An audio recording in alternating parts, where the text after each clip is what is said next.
লাউ দিয়ে এই ডালটা যদি আপনি বানিয়ে নেন তাহলে ভাত, রুটি, পরোটা সব কিছুর সঙ্গেই খেতে পারবেন।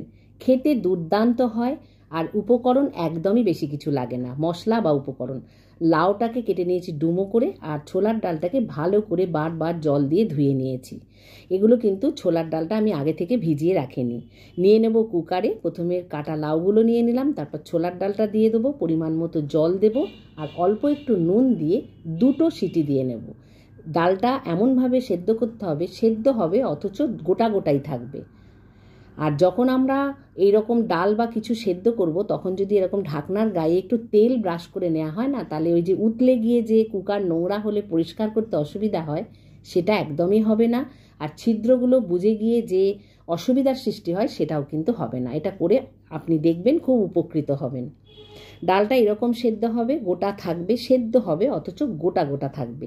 বেশি ওভারকুক বা বেশি সেদ্ধ হয়ে গেলে কিন্তু একদম ডালের স্বাদ চেঞ্জ হয়ে যাবে। তাই সেদ্ধটা খুব সাবধানে মনোযোগ দিয়ে করবেন। যতক্ষণ না স্টিমটা বেরোবে ততক্ষণ রেখে দেবেন, 2টোই সিটি দেবেন।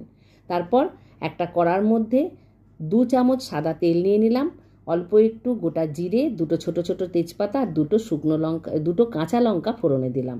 একটা পেঁয়াজ কেটে রেখেছিলাম ছোট ছোট করে, সেটা দিয়ে দিলাম, ভেজে নেব। তারপর 1 চামচ আদা, 1 চামচ রসুন বাটা আর 1 চামচ আদা বাটা দিয়ে আবার ভালো করে কষিয়ে নেব।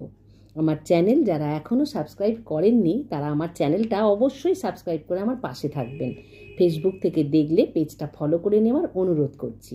আমার ভিডিওগুলো যদি আপনাদের ভালো লেগে থাকে, লাইক, শেয়ার, কমেন্ট করে দেবেন। একটা টমেটো বড় বড় করে কেটে রেখেছিলাম, সেটা দিলাম, অল্প একটু হলুদ গুঁড়ো দিলাম, 1 চামচ দিলাম ঝাল লঙ্কার গুঁড়ো।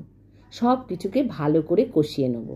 হলুদ ধোয়া জল ধোয়া বাটি থেকে ধুয়ে একটু হলুদ ধোয়া জলটা এখানে দিলাম, আর অল্প একটু নুনও দিলাম। আগেও নুন দিয়েছিলাম, কারণ নুনটা বুঝে দেবেন, একবার লাউ সেদ্ধ করার সময় দিয়েছিলাম। হলুদের বাটি ধোয়া জলটা দিয়ে দিলাম, দিয়ে যখন তেলটা ছেড়ে যাচ্ছে তখন লাউ আর ডাল যেটা সেদ্ধ করে রেখেছিলাম সেটা এর উপর দিয়ে দেবো। ব্যাস, তাহলেই রান্নাটা হয়ে গেল। একদমই কম উপকরণ লাগলো, কোনো মশলা ধরতে গেলে লাগলোই না। তারপর ভালো করে ফুটে উঠলে নামানোর আগে দিয়ে দেব ধনেপাতা। 5 মিনিট স্ট্যান্ডিং টাইমে রেখে তারপর পরিবেশন করে নেবেন। এই রান্নাটা একবার হলেও করে দেখবেন। কেন জানি না, এই ছোলার ডালটা রান্না করলে একটা খাসির মাংসের যে স্মেল আসে, সেইটা এই ডালের মধ্যে আসে। কেন আসে, কী জন্য আসে আমি জানি না, আপনি করে খেলে তবে আপনি বুঝতে পারবেন। আমি আমার কেরেলিয়ান প্রতিবেশীর থেকে এই রান্নাটা শিখেছিলাম। তারপর থেকে আমি বহুবার এই রান্নাটা করে থাকি। সবাই আমাদের পরিবারে খুব ভালোবাসে।